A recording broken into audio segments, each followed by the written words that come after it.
जय गुरु जी। शुक्राना गुरु जी। अनंतम अनंतम शुक्राना। ओम नमः शिवाय। शिव जी सदा सहाय। ओम नमः शिवाय। गुरु जी सदा सहाय। विदेश्वर ज्योतिर्लिंग और उनकी महिमा के प्रसंग में पंचक्रोशी की महत्ता का प्रतिपादन। सूजी कहते हैं, मुनियों मुनवरों, अब मैं काशी के विश्वेश्वर नामक ज्योतिर्लिंग का महात्म्य बताऊंगा, जो महापातकों का भी नाश करने वाला है। तुम लोग सुनो। इस भूतल पर जो कोई भी वस्तु दृष्टिगोचर होती है वो सच्चिदानंद स्वरूप निर्विकार एवं सनातन ब्रह्म रूप है। अपने कैवल्य अद्वैत भाव में ही रमने वाले उन अद्वितीय परमात्मा में कभी एक से दो हो जाने की इच्छा जागृत हुई, फिर वे ही परमात्मा सगुण रूप में प्रकट हो शिव कहलाए। वे शिव ही पुरुष और स्त्री दो रूपों में प्रकट हो गए। उनमें जो पुरुष था उसका शिव नाम हुआ और जो स्त्री हुई उसे शक्ति कहते हैं। उन चिदानंद स्वरूप शिव और शक्ति ने स्वयं अदृष्ट रहकर स्वभाव से ही दो चेतनों प्रकृति और पुरुष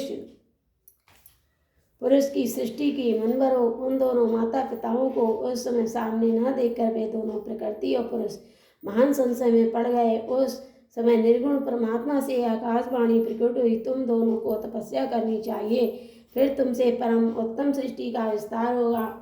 वे प्रकृति और पुरुष बोले, प्रभु शिव तपस्या के लिए तो कोई स्थान है ही नहीं, फिर हम दोनों इस समय कहाँ स्थित होकर अपनी आज्ञा के अनुसार तप करें। तब निर्गुण शिव ने तेज के सारभूत 5 कोस लंबे चौड़े शुभ एवं सुंदर नगर का निर्माण किया, जो उनका अपना ही स्वरूप था। वो सभी आवश्यक उपकरणों से युक्त था। उस नगर का निर्माण करके उन्होंने उसे उन दोनों के लिए भेजा। वो नगर आकाश में पुरुष के समीप आकर स्थित हो गया। तब पुरुष श्री हरि ने उस नगर में स्थित हो सृष्टि की कामना से शिव का ध्यान करते हुए बहुत वर्षों तक तप किया। उस समय परिश्रम के कारण उनके शरीर से श्वेत जल की अनेक धाराएं प्रकट हुई, जिनसे सारा शून्य आकाश व्याप्त हो गया। वहाँ दूसरा कुछ भी दिखाई नहीं देता था। उसे देखकर भगवान विष्णु मन ही मन बोल उठे, एक ऐसी अद्भुत वस्तु दिखाई देती है। उस समय इस अश्री को देखकर उन्होंने अपना सिर हिलाया, जैसे उन प्रभु के सामने ही उनके एक कान से मणि गिर पड़ी। जहाँ वो मणि गिरी वो स्थान मणिकर्णिका नामक महान तीर्थ हो गया। जब पूर्वोक्त जलराशि में वो सारी पंचक्रोशी डूबने और बहने लगी, तब निर्गुण शिव ने शीघ्र ही उसे अपने त्रिशूल के द्वारा धारण कर लिया।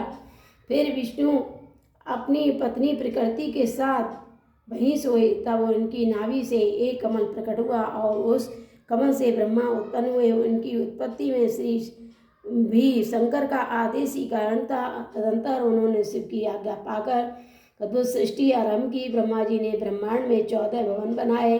ब्रह्मांड का विस्तार महर्षियों ने 50 कोस योजन बताया है। फिर भगवान शिव ने ये सोचा कि ब्रह्मांड के भीतर कर्म पास से बंधे हुए प्राणी मुझे कैसे प्राप्त कर सकेंगे। ये सोचकर उन्होंने मुक्तदायिनी पंचक्रोशी को इस जगत में छोड़ दिया।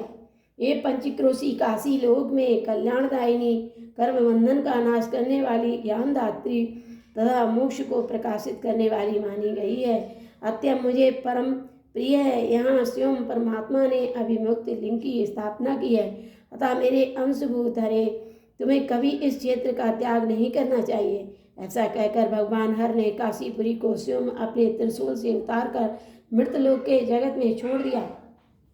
ब्रह्मा जी का एक दिन पूरा होने पर जब सारे जगत का प्रलय हो जाता है, तब भी निश्चय ही इस काशीपुरी का नाश नहीं होता।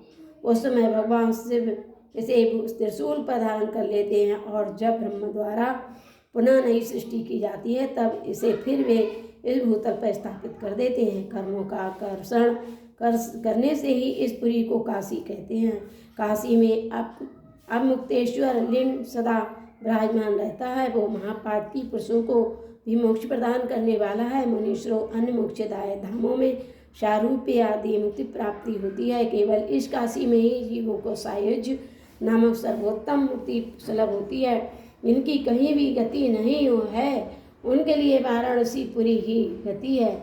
महापुण्यमयी पंचक्रोशी करोड़ों हत्याओं का विनाश करने वाली है। यहाँ समस्त अमरगण वे मरण की इच्छा करते हैं, फिर दूसरों की तो बात ही क्या है।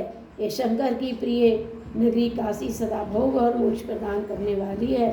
कैलाश के पति जो भीतर से सद्गुणी और बाहर से तमोगुणी कहलाए गए हैं, कालांग रुद्र के नाम से विख्यात हैं। वे निर्गुण होते हुए भी सगुण रूप से प्रकट हुए शिव हैं। उन्होंने बारंबार प्रणाम करके निगुण शिव से इस प्रकार कहा। रुद्र बोले, विश्वनाथ महेश्वर, मैं आपका ही हूँ, इसमें संशय नहीं है। सांब महादेव, मुझे मुझ पर कृपा कीजिए। जगतपति लोकहित की कामना से आपको सदा यहीं रहना चाहिए।